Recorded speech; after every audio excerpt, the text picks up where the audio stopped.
Assalamualaikum warahmatullahi wabarakatuh. Sahabat BN, satu pertanyaan mengawali pertemuan kita ini ingin saya kemukakan kepada kita semua. Kenapa kepala negara kita, presiden kita, pemimpin bangsa kita nyaris selalu, walaupun tidak semua, ingin berkuasa seumur hidup. Mulai dari Presiden Soekarno, Presiden Soeharto ingin jadi presiden seumur hidup, sampai kepada Jokowi ingin jadi presiden seumur hidup. Bung Karno dan Pak Harto, kalau kita tidak keliru, yang membatasinya menjadi presiden seumur hidup adalah demo dan diiringi oleh peristiwa-peristiwa lain. Jokowi yang membatasinya menjadi presiden seumur hidup adalah tidak setujunya PDIP, dalam hal ini Ketua Umum PDIP Megawati Soekarno Putri, merubah konstitusi dari masa jabatan presiden kepala negara 2 periode menjadi 3 periode.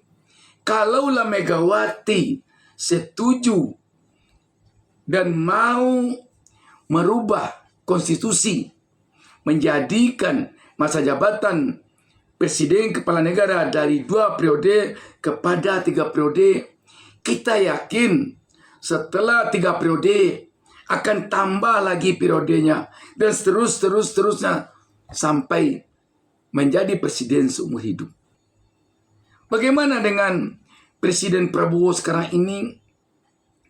Kita melihat tampaknya seperti dikemukakan oleh pakar ilmu politik Saiful Mujani. Profesor Saiful Mujani juga mengatakan bahwa Prabowo ingin jadi presiden seumur hidup. Tanda-tandanya apa?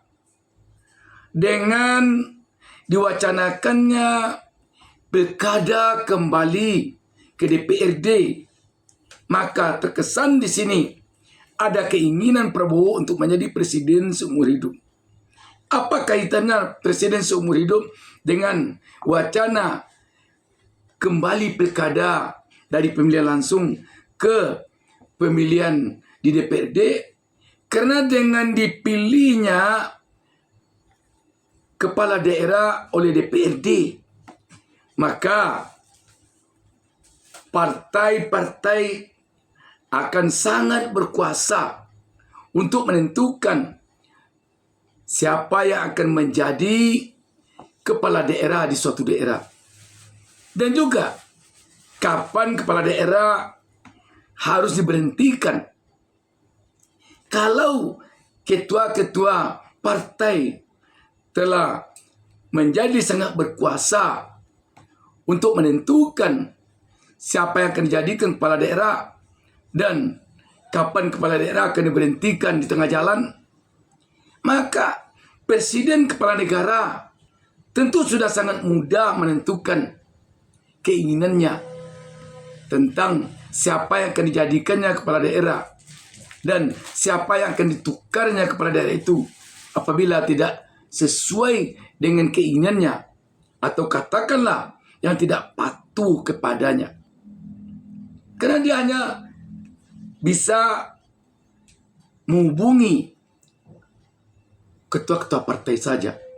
Dengan mayoritasnya sekarang ini partai di barisan kekuasaan, maka tambah mudah sekali presiden kepala negara menentukan siapa yang diinginkannya menjadi kepala daerah dan siapa yang ingin diberhentikannya menjadi kepala daerah. Cukup hanya melalui anggota DPRD saja. Dan kalau itu telah bisa dikuasai, maka dengan sangat mudah nanti juga DPR RI akan bisa dikuasai.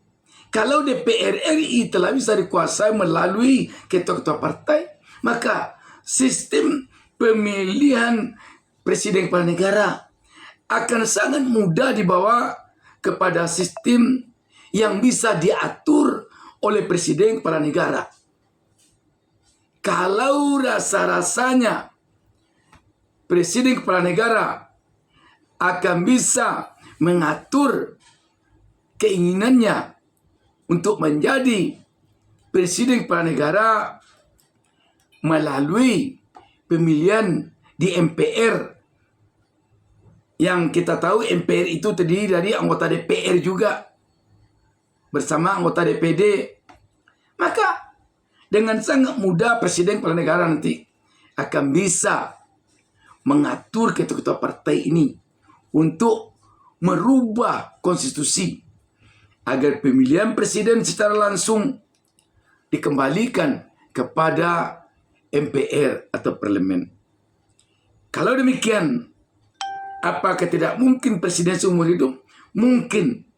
Dan pada umumnya, seperti dikatakan oleh pakar-pakar ilmu politik, pakar-pakar hukum tata negara, seperti Ferry Amsari, dan yang lainnya, secara umum, pemimpin ini ingin menjadi pemimpin seumur hidup. Naiknya yang mudah, turunnya sulit. Naik dia bisa tersenyum, turun dia bisa menangis. Sahabat BN, dengan ini kita memang harus mengakui komitmen dari pemimpin di Amerika, terutama sekali di era sekarang ini, yang konsisten terhadap presiden 2 periode di negaranya. Tidak ada kita mendengar di era sekarang ini presiden Amerika yang ingin 3 periode dengan cara merubah undang-undang dasar atau merubah konstitusi di negaranya. Tidak ada.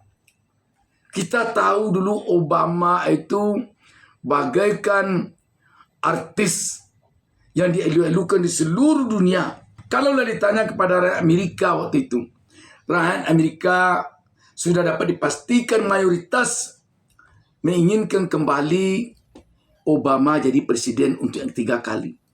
Tetapi mengapa Obama tidak 3 kali periode menjadi presiden?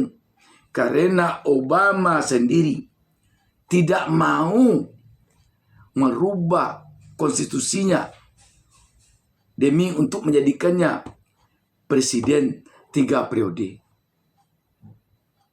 Sahabat BN, bagaimana dengan di negara kita? Sungguh berbanding terbalik dengan apa yang terjadi di negara Amerika. Kenapa kita melihat Amerika dalam ini? Pada umumnya negara-negara lain, walaupun negara modern dan negara besar di dunia ini, sulit pemimpin negaranya atau presiden kepala negaranya yang tidak mau 3 periode, 4 periode menjadi presiden kepala negaranya atau memimpin negaranya. Coba kita lihat saja negara yang sekarang dielu-elukan oleh bangsa kita, yakni negara Cina atau NRC. Xi Jinping sudah masuk 3 periode sekarang. Dan negara mana lagi? Rusia. Vladimir Putin pun telah melewati 2 periode. Belum lagi kalau kita lihat di negara-negara yang ada di dunia belahan lain.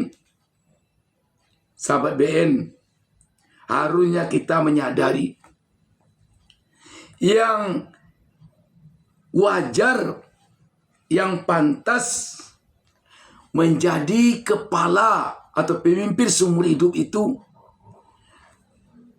kepala rumah tangga, bukan kepala negara. Tetapi di kita terbalik. Kebanyakan di negara kita ini, kecenderungan untuk menjadi kepala negara, kepala daerah untuk seumur hidup sangat tinggi sekali. Sedangkan kecenderungan untuk menjadi kepala rumah tangga seumur hidup boleh dikatakan cenderung untuk tidak komit dengan menjadi kepala rumah tangga seumur hidup. Belum apa-apa sudah mau cerai, belum apa-apa sudah berhenti menjadi kepala rumah tangga. Harusnya ke depan pola pikir ini kita balik. Mari negara ini kita jadikan warganya, pemimpinnya menjadi kepala rumah tangga seumur hidup dan mematuhi konstitusi dengan menjadi kepala negara atau kepala daerah cukup 2 periode saja. Demikian sahabat BNU. Assalamualaikum warahmatullahi wabarakatuh.